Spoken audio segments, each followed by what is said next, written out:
What if the speed of light was 30 miles an hour? What if Earth had two suns? Which cereal mascot would win in a fight? What if everyone lived underground? What if it rained? What if money grew on What trees? if pigs could fly? I don't know if that would actually happen. It's much easier to store a unicycle than to store a horse. Hello everybody and welcome to Absurd Hypotheticals, the show where we overthink dumb questions so you don't have to. I'm your host Marcus Lehner, and I'm joined here today by Alex Williams and Ben Storms. Say hi, guys. Hi, I'm Alex. Hi, I'm Ben. Alex is a guest on the show, friend of the show. I'm going to plug your stuff real quick, Alex, so people know who you are.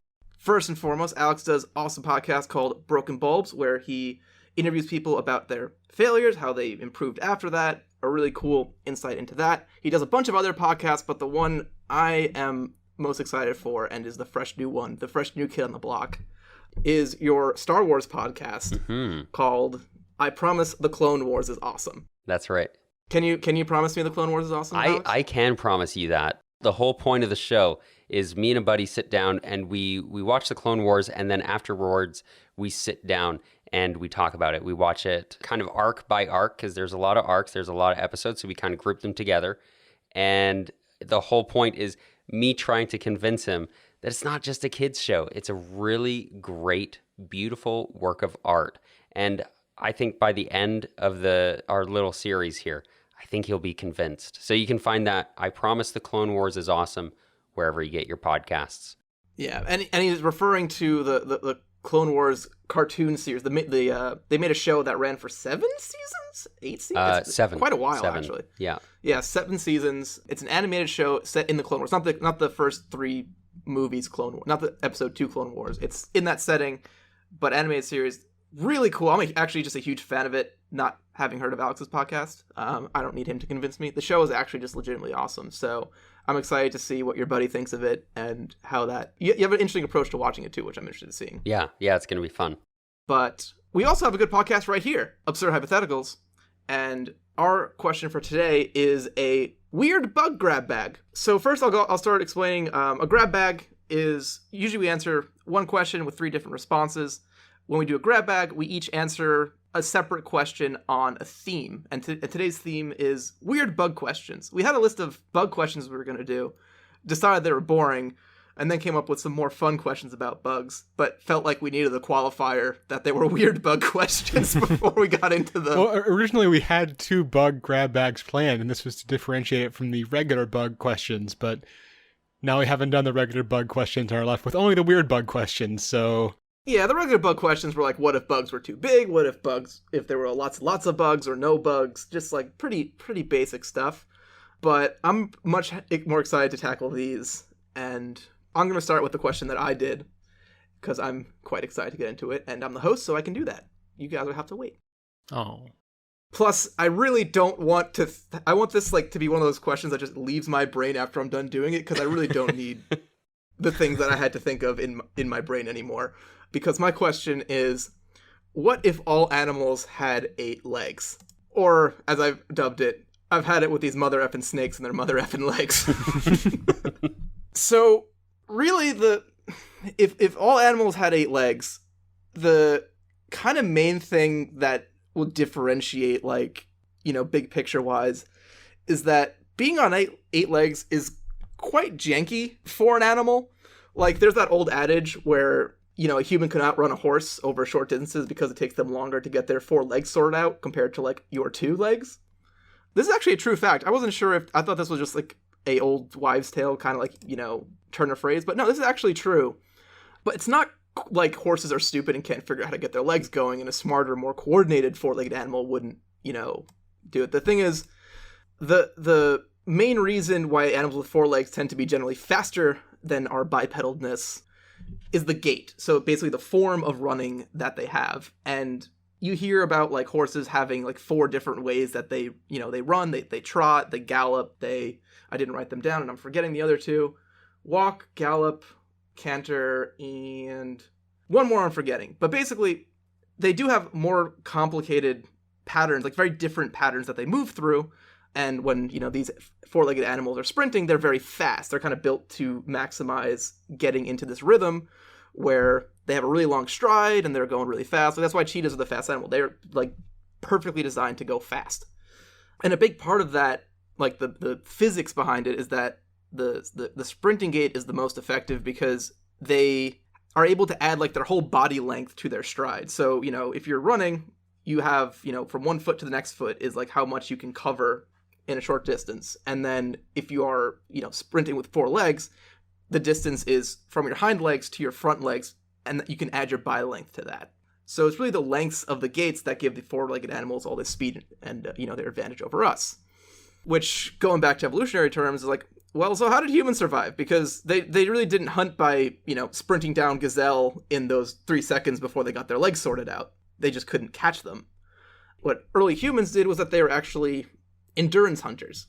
So the advantage of having 2 legs is that they're more flexible. You can switch between your different gaits and have a bit more range between them. Like, a horse can walk or it can run. There's no real in-between jog.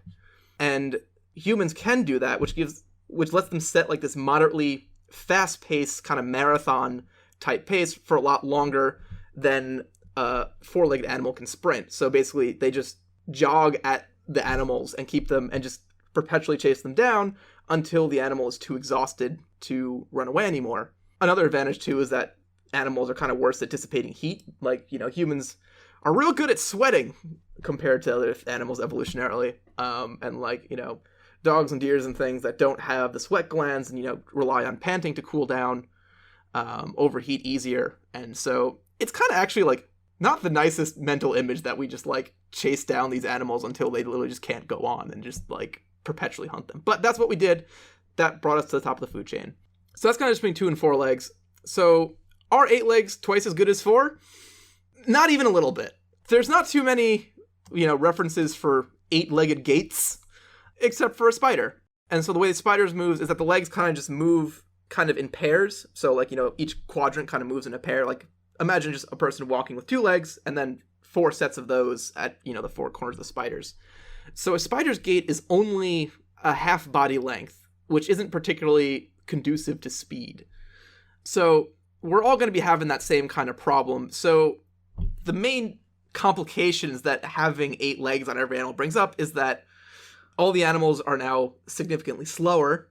Evolutionarily, having all these extra limbs is really inefficient from an energy consumption standpoint, because you have all this extra mass you're moving around that isn't your important organs or specialized things. You're just adding a lot of mass and things and slowing yourself down further. And they're pretty useless for some animals. Some animals don't need legs, like fish.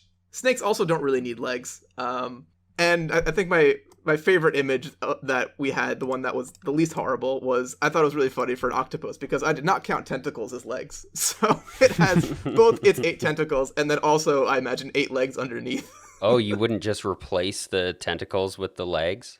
No, I'm going to 8 not. tentacles plus 8 legs. Okay. Just add legs. I dig it. Which is ironic because octopus isn't that literally like 8 feet? What the name means? I'm not sure of that, Darrell. I think the only thing I know about octopus language etymology is that it's octopuses is the technically correct plural of them. Because it comes from the Latin? Just because that's what English decided. It's one of those things where actually octopuses and octopi are both correct, but octopi is the less technically correct one. You can use both with it being correct, but octopuses is the more official one. If you have to pick one, it's octopuses. Octopi is usable though. So if your friend argues with you, if I come to you at a party and say, it's octopuses, not octopi, you can be like, screw you, it's not. And you'd be right, not me. So kind of looking at animal competition here, funnily, I think the animals that are going to be best off in this 8-legged world are the animals that don't take advantage of their legs very much. Because if everything walking around is going to be janky as heck, the best predators are going to be the ones in the sky. Really, the king of this food chain is just going to be an 8-taloned eagle. Ooh, yes. Which is really terrifying in its own right. Just imagine this, just a bundle of claws just coming down at you from the sky, and that's going to be the apex predator going around, because who's going to run away from it? There's no, rabbits are not going to be able to sprint across the field. They're going to have so many hoppy feet that they're just going to get eaten. I just picture a rabbit stumbling around a field trying to get away, but it can't because all its feet are in the way. Yeah, it just got 8. All it can do is jump straight up really high. Yeah. That's it.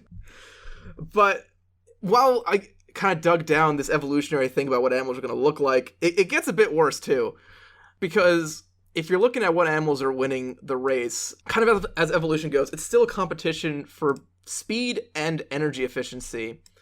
And since like the real world version of this is mostly based on the gait and like the shape of each animal as the deciding factor for like speed, endurance, and things, if everything's about the same, according to a study done by Washington University in St. Louis, the next determining factor in the speed energy efficient equation is leg length.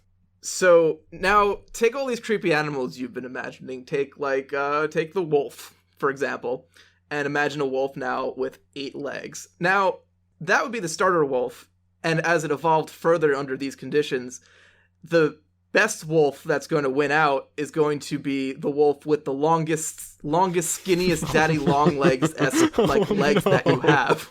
Oh, I hate it. So not only that, also now that speed's not a deciding factor for like hunting, animals are going to have to adapt the human tactics for hunting. So all these predators are going to switch to becoming endurance hunters. So now not only do you have these spindly 8-legged wolves in the forest, it's a spindly 8-legged wolf that has evolved to chase you forever at a moderate pace. So it'll always be slowly catching up to you. Oh no. I love it. I want to live in this 8-legged world. You go right the heck ahead. I need to finish so I can stop thinking about this. One more place things are terrible. Beaches, rivers, and lakes. So generally, I didn't cover too much in the ocean because most fish just are kind of hindered by their extra legs. Legs are not very good for swimming, so they're kind of just adding drag and slowing down fish. But by giving all these fish legs, we have also sort of made them a bit amphibious. So take, for example, dolphins. Dolphins already toe the line on, like, amphibious hunting through hydroplaning. So dolphins have a behavior where if they're hunting fish close to shore on the beaches, they'll actually start in the deeper water, pick up speed, and then, like, shoot themselves at high speed into the shallow water and literally hydroplane, skim across the thin surface of the water to grab at fish in those shallows, and then use their momentum to kind of get themselves back into deep water. Like, it would be in like really shallow depths where they would be beached otherwise. So what's nice about that is that it is kind of limited. They do have to make sure they're able to get back into the sea or else they'll be stranded and die. Now they don't have to worry about that. They can just pick up speed in the water and just shoot out as far as they want to go and then just pick themselves up with their legs and go back into the water. They can just go and walk back. So really, all these, like, bigger lake and, water predators can just hunt also the shoreline. And you'll have no idea. They have the perfect hiding spot. They're underwater.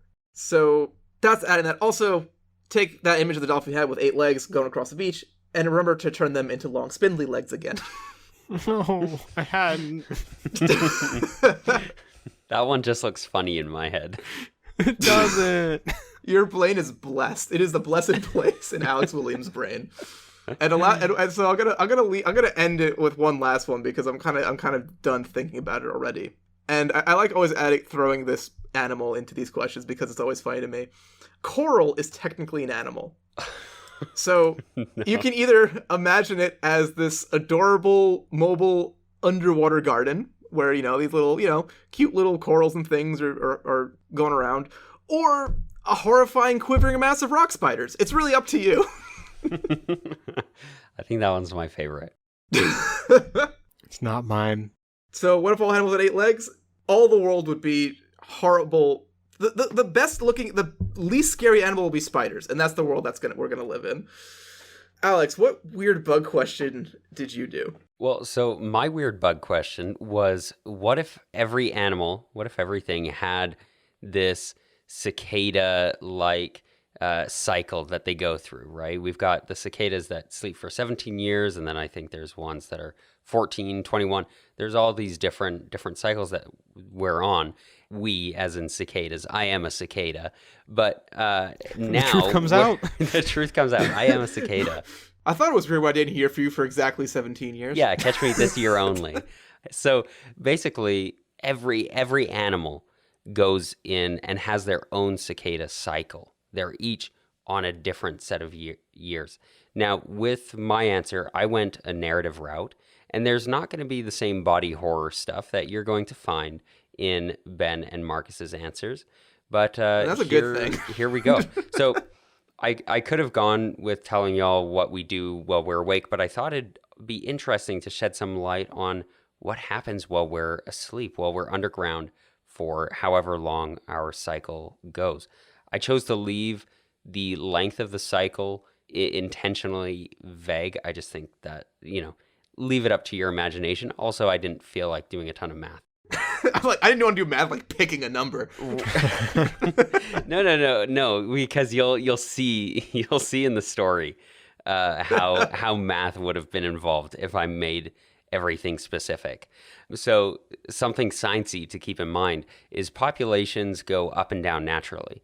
If there's lots of rabbits one year, it means lots of coyotes the next year because they ate well the previous year, which means fewer rabbits the following year and fewer coyotes the next because there was less food, and so on and so on. The cycle kind of continues like that and maintains a bit of an equilibrium as we go throughout those cycles. Now, this is basically what would happen with us in the cicada world, but it gets a little bit more complicated because we also have these crazy sleep-wake cycles where we might be asleep for 15 years and then awake for 20, or, asleep for 100 or 200, just depends.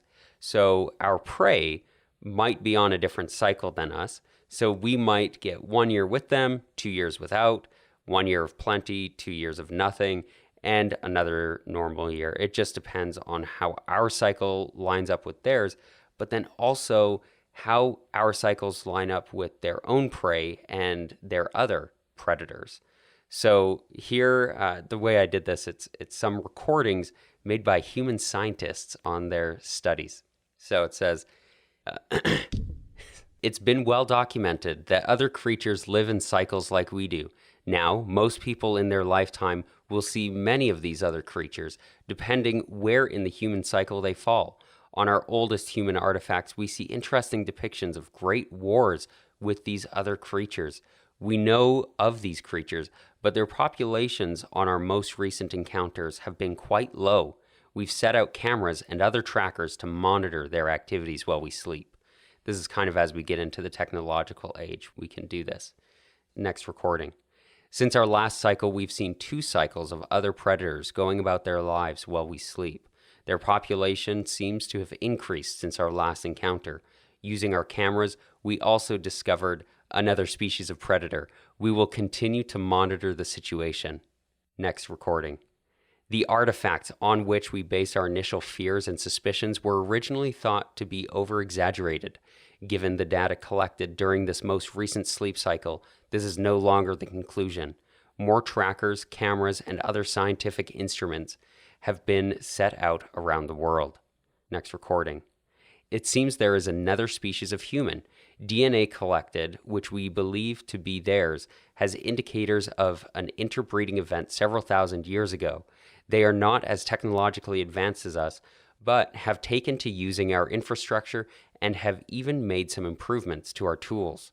We will be leaving information for these other peoples, assuming they decipher our language and make sense of what we're saying. We may be able to make peace and alliance with them despite being separated by time. Next recording. Our message was understood.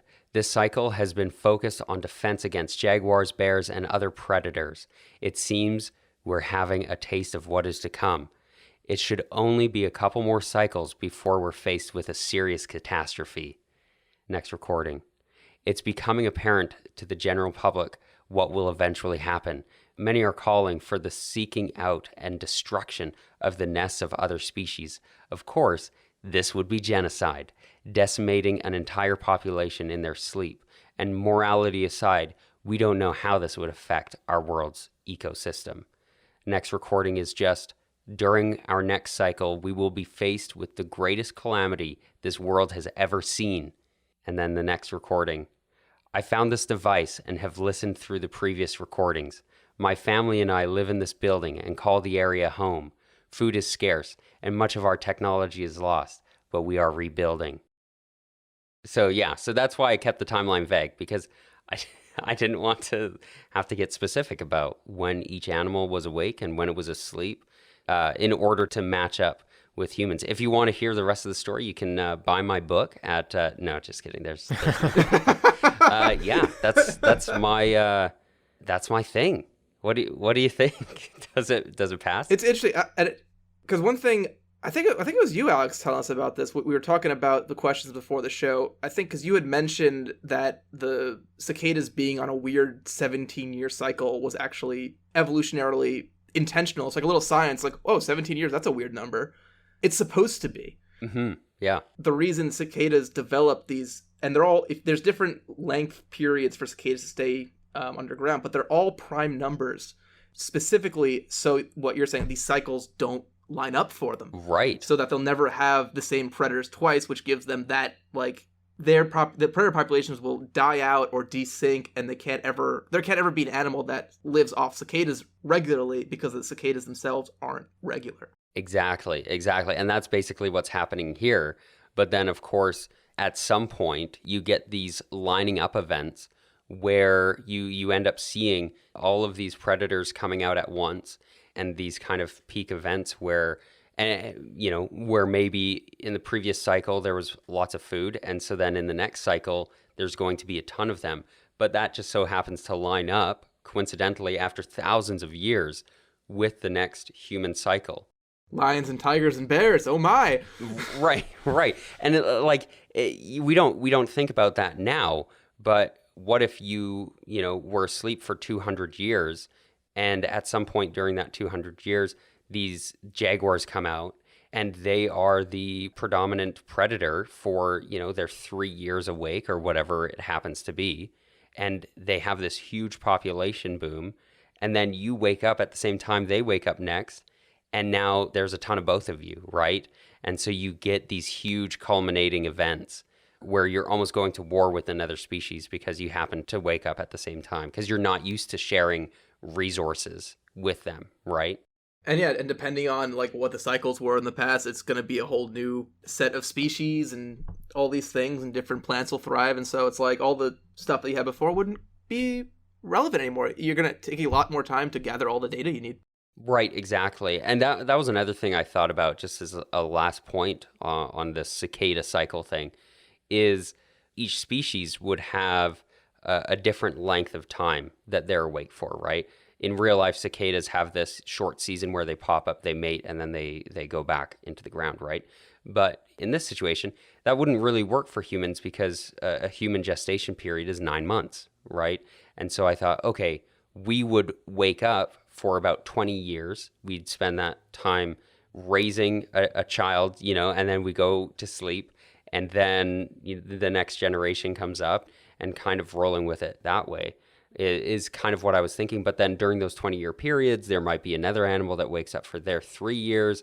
And so you kind of get this crazy difference where you might be 13 and see the jaguars, but then somebody else in another cycle is 1 and sees them, or maybe not at all, right? It just depends. But yeah, that was my my cicada cycle story. There's not actually a book, but if somebody wants to write that, or somebody has written that, I'll read it. What did you do, Ben? If only Chris was here. He's the science fiction. I know, Chris. Here's your next book idea. You're welcome. So I jumped the gun a little bit there. Yeah, wait for the segue, man. Oh, it's slow. I did the segue. Yeah, I got confused. There was order of operations issues. Anyway, so I looked at what if all animals started off as caterpillars? And I feel like I've been doing this a lot on my answers, but I'm going to do it once again because clearly all of us, if we think of what a caterpillar is, we know what a caterpillar is. But what actually is a caterpillar? Like, what does this mean in the terms of like everything is going to be a caterpillar? I just imagine the meme of the guy with the butterflies. Like, is this a caterpillar? Is this a caterpillar? Yeah. No, it's not, sir. So a caterpillar is the larva of a moth or a butterfly, which gets us to the next question. What actually is a larva? And a larva, basically it boils down to, it is an immature form of an insect. And generally, almost always, it is one that differs greatly from the adult form. And it comes from an egg, and then pupates and goes through metamorphosis to turn into whatever the actual adult form is. As I said, laying eggs there. Is everything going to be laying eggs now? Question 1. Technically, there are some animals that give live birth to larvae. There are some species of flies. The one specifically that I saw was the tsetse fly, which, because I learned about this, you have to now too. It is a blood-drinking fly that produces milk and births live larvae that burrow underground and spread a very dangerous disease in tropical Africa called sleeping sickness. Now take that nasty fly image you have and give it 8 spindly legs. Honestly, can't get much worse. I saw a video of one giving birth. Not great. Gonna haunt me for a while. The good news, some news is I could not find any butterflies or moths that do live birth. So yes, everything will now be laying eggs instead of doing live birth. So that is, I guess, change 1. And like I said, we're all going to be going through metamorphosis once we have hatched out of our eggs. Which, of course, because we all know how caterpillars and everything work, right? Like, everything's going to be a cocoon, right? Well, actually, no. So it turns out moths use cocoons just like you think. They spin a silk cocoon around themselves and hide in there and change. Butterfly caterpillars don't actually make cocoons. Really? They make a little silk patch they dangle from, and sometimes they make a little support line for the middle if they're bigger, or if they're in a windy area or whatever. But then the chrysalis they're in, that's just their skin. I guess technically it's their exoskeleton, but they just kind of get all thick and then change. Okay. So we kind of have 2 options now. There's 2 ways we can go about thinking about this. Oh, wait. I have a great joke right here. Well, that's okay. That's great news, because now we'll all have thick skin during puberty. Hey. There you go. This is why we have guests on. This is why we have guests on. So there's 2 ways we can take this. 1, we can say everything has exoskeletons now, which is fun. That's a fun change. Exoskeletons are cool. I'm happy with my skeleton being on the inside, but I'm open to exploring other options, I guess. The other option is, well, I guess that also happens in the exoskeleton option as well. But the other option is that we still have internal skeletons, but we do all shed our skins. And when we are pupating, we're just going to look like ourselves, but kind of hard and weird. So, honestly, I couldn't decide which of those made me feel less weird inside. I guess technically also we could say we all make cocoons, but that feels inaccurate because only, some things will be able to make cocoons, but clearly not everything, because there are, butterflies don't, and not everything's going to be like a moth. So But the real estate market's crap now too, so you can't just afford a place to live like that. That is true. Yeah, have you seen the cost of silk these days? Yeah. Yeah, because of the cost of silk these days. In this economy? A cocoon in this economy. But I think I decided to go with just a mixture, right? I didn't want to think too hard about it because the idea of me personally shedding my skin made me very unhappy. Which, good news, whether or not we go with the shedding your skin for the pupating, we are still, when we are caterpillars, going to be shedding our skin. Because caterpillars actually grow quite a bit while they are caterpillars between that time where they come out of the egg and when they start pupating. A monarch caterpillar, which is probably just because of the way the American educational system works, the one that most people are familiar with, because for some reason every science class has you do stuff with monarchs. I don't know why. Is that a thing in Canada too? Oh yeah, I'll talk about. Yeah, okay. Yeah. It's because they're beautiful. They're famous. They they fly in these huge packs or flocks or whatever a group of monarchs is called. I don't know. It's a court. I hope it's a court. That'd be cool. A court? Yeah, I was thinking court of something monarchs. royal. Yeah. I feel like someone's getting rich off of this, right? There's some dude who just sells monarch caterpillars to schools and is making bank on all this. A group? Okay, what is this? They're super endangered though. Oh, that's sad. Yeah, but it's called a roost. A roost of I gotta wait. Bivouac. Excuse me, an eaglet? I have 8 different answers here for what you call a bunch of butterflies. Pretty. There's also a flutter, a rabble. A rabble? And did you know a group of butterflies is called a kaleidoscope? Ooh, that's fun. I like that one. Can we go with that one? A kaleidoscope of yes, butterflies? Kaleidoscope. A kaleidoscope. I like kaleidoscope it. of This butterflies. one is from facebook.com/videos. Did you know that Oh, I don't know if I trust that, but I like it. No, and no, it sounds yeah. cool. So Yeah, you know what? whatever. If a fact is cool, it's the rule of cool. If a fact sounds cool, doesn't matter if it's true or not. We roll with it. Yeah. That is true. So anyway, the monarch caterpillar in the time in the 10 to 14 days between when they hatch and when they start pupating, their mass increases roughly 2,000 times. Wow. Yeah, and in that time they eat roughly 200 times their weight. So we're going to be a bunch of hungry growing boys. Well, this makes sense because, if you think about it, we've talked about, hibernation multiple times on this podcast. And it's kind of the same idea, right? Where you're going to be, let's say, indisposed for a period of time, and you have to store up the nutrition you need to go through. Well, for hibernation, it's just living, but you're literally describing the this, plot of the Hungry Hungry Caterpillar. Yeah, exactly. For this, you're literally, you are changing your body. There's a lot of energy required in that whole process. So, speaking of eating, of course, everyone's going to be herbivores now, right? When they're a caterpillar, because caterpillars, of course, only eat plants, right? Because that would be weird otherwise. Well, turns out, so there are roughly 150,000 species of butterfly and moth, and of that 150,000, around 200 of those are actually predatory. So about 0.13% are actually predatory. And most of those eat, ants or other small insects, which kind of is what you expect. But once again, I had to learn about this, so you have to too. There are also 4 caterpillars, actually, such as the... Oh no, I have a Latin name. I hadn't practiced this one. Hyposmacoma molluscivoraeus. Molluscivoraeus? Sure. Okay, that one. Or the snail-eating caterpillar, which, as you might imagine, eats snails. They capture them in their silk and then crawl inside the shell and eat them alive. Ooh. Wow. Yeah. They live exclusively in the islands of Maui and Molokai in Hawaii. They're about 1/3 of an inch long, and they sometimes decorate their silk case with actual snail shells. Wikipedia said perhaps it's camouflage. I think they're just boasting or threatening, one of the two. It's like hanging antlers on your wall. Yeah, it's yeah, exactly. It's like, having a deer head on your wall, but it's just literally on their person, which is pretty metal, actually. Yeah. Yeah. I now want to mount a bunch of tiny snail shells on full-on wooden plaques and just hang them around my house. That would be so great. That would be wonderful. Don't mess with my lawn, stupid snails. So what's going to actually happen here?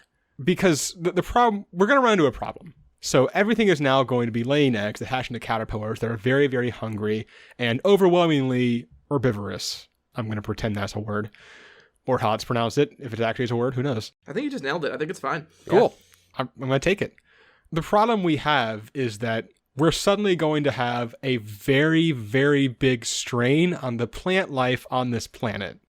Because yes, there will be that 0.13% that is predatory and goes nuts and eats every living creature around them for a couple of weeks. But all other of these caterpillars that are, say an elephant caterpillar is going to be just devouring entire trees. And I think that what actually is going to wind up happening if everything is a caterpillar, because of this huge requirement for plants for nutrition, is that in a twist that we have not actually had in a while, I think we're going to kill all the plants again. Aww. It's not good when we kill all the plants. We haven't done it in a while, but I think lots of things go bad when you kill all the plants. Yeah, it's not great. And it's particularly, just in general, plants good, no plants bad. And once again, this makes sense. Caterpillars are actually one of the biggest pests that farmers have to deal with because they do just drop in and eat everything around them for an extended period of time. So I wound up not having to worry too much about the greater, minutia of what caterpillars of different species would look like, because it doesn't really matter. Everything's going to die because we're going to eat all the plants. So, there you go. The world always ends. We have not killed all the plants in a long time. I'm glad I was finally able to bring it back. What you really got to watch out for is the one caterpillar species that figures out how to eat cocoons. Oh yeah, no, it's going to happen. Yeah. It's going to be freaking mosquitoes. Mosquito caterpillars are just going to freaking soak, be and just soak up all the cocoons. Oh, thank you for dissolving yourself for me. Yeah, now I'll just drink all of you instead Actually, of just your blood. maybe spiders are the real winners because they, Normally they have to trap things, put them in silk, and then suck them up. But here, the things are doing half of that for them. Right. Yeah, everyone. They just pop them with a straw and go to work. It's literally just Grubhub for spiders. Yeah. Actually, it's Larva Hub. Hey, anyway. Hey. All right, well, that's good. I think it's good that we killed all the plants, because that means all the eight-legged animals dies, and the humans can see that after they come out of their deep hibernation. After they wake up. I say we just combine all of these, and we go in our cocoons in the ground and wake up with 8 legs. Oh, that would be the worst. Oh, no. I'm gonna freaking dream that, Alex, because your brain is immune to apparently terrible imagery. I'm gonna wake up. I'm gonna have a dream about waking up with 8 legs, and I'm gonna wake up with like sleep paralysis or something, and it's gonna feel really, really real for like really, really short amount of seconds, but it's gonna suck. I can't wait to hear about it. No, I don't want it to happen. Rude guests. Means I get to cut off into the break. I'll be back in another 100 episodes. So no, you'll be back in 5 seconds after this audio sting. Alex, you're the guest. I'm going to start with you. Are you ready for the Would You Rather? I am ready. Would you rather your voice sound like Elmo or Kermit the Frog? Are you serious? All I do is use my voice on podcasting. Such a bad situation to be in. Elmo or Kermit the Frog? Oh. I don't think this is a choice. I think I'm going to go with Kermit the Frog. Because Elmo's like high-pitched and, but Kermit the Frog, at least, it's like, Kermit the Frog is something you could listen to and be like, yeah, he's here to give me information. But Elmo would just be like, just stop, stop, turn off the microphone, just never podcast again. That's how I feel. Elmo has a voice that if it came out of a person's mouth, they would not be allowed around children. Yes. Yeah, so that's Kermit the Frog. That. I think that one's a little too easy. Hold on. There's no argument for Elmo. Yeah, you're right. It's what I gave it. It made it too easy one. All right, here's one. Okay, here's a better one. Alex, would you rather be a penguin or an otter? Ooh, both have such good PR, But I feel like otters are actually monsters. And I was gonna say I feel like we've discussed in this podcast that otters are actually not great. Yeah, this has been on your show. I think that's where I learned that. You guys are the ones who taught me. I was listening to the show, and I was like, I immediately have to tell everyone how evil otters are. If you guys find whatever episode that is, people need to listen to it. But yeah, so penguins, I just feel like, they're wholesome. Yeah, so otters are jerks, and I say jerks like they're jerks like dolphins are jerks in that their behavior to things is really reprehensible. Like, there'll be otters that will kidnap other mothers' baby otters and threaten to drown them to get the mother's food, like kidnapping and arson, rape, even for the animal kingdom, kind of it's very not cool. That said, penguin's life kind of sucks, but it's cute. Yeah. So penguin life switches between the nice season where you trek miles across the land into the sea to go grab fish and then waddle back miles to get back to your kids to feed them, and while you're fishing, which is the one cool part of your life, the main thing is just giant killer whales are going to eat you. And then in the winter months you have the big cuddle puddle where you just try not to freeze to death, but you have to take your turn on the outside of the huddle bundle. You gotta take your turn on the outside of the penguin mats where it's really fragging cold, and then you just have to stand there in the literal dark because it's always nighttime for the whole winter, because that's how the sun works in the Arctic. So you are living that kind of life. It's not pleasant. You have good community though. I do love cuddling. Yeah, but you know what? Since you were semantic on the octopi thing, I'm going to be semantic on the Antarctic versus the Arctic, Penguins are in the Antarctic, Marcus. That But was really fun because Marcus knew it was one of them. Didn't remember which one. You know what's funny? What's really funny too was I was catching myself with that. I knew I was trying to get it semantically correct, and I swapped probably 4 times. And basically, I wanted to say the southern one, the Antarctic, but I wanted to be careful with my wording, so I avoided using Antarctica as the continent for some reason. And so I just said the Arctic, trying to cover both of them. But the Arctic just means the north one, so I just got it wrong. right, yeah. So what I will say though is I would just choose to be one of the penguins who don't live on Antarctica. I'd live in Chile or Australia. Oh, that's true. There are summer climate penguins. Yeah. Oh, that's Yeah, a it'd be game great. changer. Okay. I was all ready to deliberate, but that is actually a game changer. I will say, Otter's life is pretty cool. I think I could be an otter and not be a dick. Like, I mean, every there's otter always thinks gonna that. be. There's gonna Yeah. be. Yeah. Well, no, not everybody thinks you're a dick. Nobody knows. Not everyone knows that otters are terrible. Yeah, you're gonna have some bad neighbors, but Otter's life is pretty cool. They can move really like smoothly and do lots of cool stuff in the water. It seems like otters have a good time. Penguins move smoothly and do lots of cool stuff in the water too.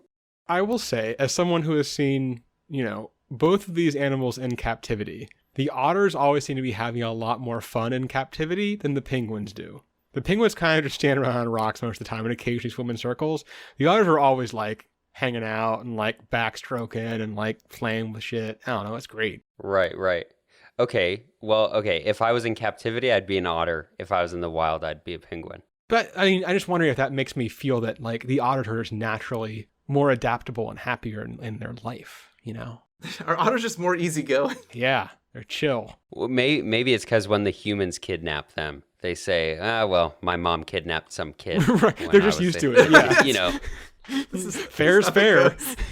Yeah, they just see it as karma. All right, I'm gonna start. I'm gonna decide. I'm gonna pick otter. I also just like having some form of hands is nice. A little bit dexterity there. Plus, I don't know. It just seems odd. I like otters a lot if they weren't such dicks. So if I could just be an otter who's not one, boom, I could be an otter. You need to be the change you want to see in this world. Yeah, I need to be the change I want to see in the otter community. Change the system from the inside, Marcus. Ben. I think I also have to go otter. Even if they're dicks, I just want to be an adorable little river pirate. I don't know, like They are. Yeah. they're so cute. Alex, have we convinced you off of penguins? No, there's so many more documentaries about penguins. I'm going to be famous. Fine, you'll be a penguin for exposure. For the views. Yes. Like, comment, subscribe. I'm the one penguin with the YouTube channel. Welcome to the Penguin Podcast, where I just Where I squawk. I don't know what sound. Yeah, I just squawk at the microphone for half an hour at a time. Yeah. And that'll kind of do it for today. Definitely check out Alex Williams' podcast. Check out the new Star Wars podcast. Check out Broken Bulbs. Check out all the other podcasts he does. There's actually even more than the ones I've mentioned. I just haven't written them down, and sometimes I forget specifically what they're called. But I've listened to pretty much at least one episode of all of them and always enjoy it. I mean, you can tell from this episode, he's a great, cool guy. He sounds just like this in his podcast, except he's talking about slightly less ridiculous things. Right. And I'm mostly just asking questions. Yeah. And if you like this podcast, let us know. Leave us a nice review on your favorite podcast player. If you want to also be part of this show, one of the easiest ways to do that is send us a question. Go to absurdhypotheticals@gmail.com. Put that in the send spot. Send us your question, and we like receiving them. And if you send us a question we like or something that we want to work with you on, we will more than happy to make it a question that we do on the show. And then you will be immortalized forever on this podcast, which is just incredible, amazing for just sending one email. And if you want to help directly with your hard-earned dollars, www.patreon.com/absurdhypotheticals, and hit that become a patron. Just $1, get the bonus content. You know the drill. And after you've done all those things, one after the other, they're all mandatory to listen to next week's episode, which is a lightning round. Boom, boom, boom, lightning. Instead of answering one big question, we answer lots of questions, no prep, rapid fire, lots of fun. Episode 150, guys. We did it. See you next week.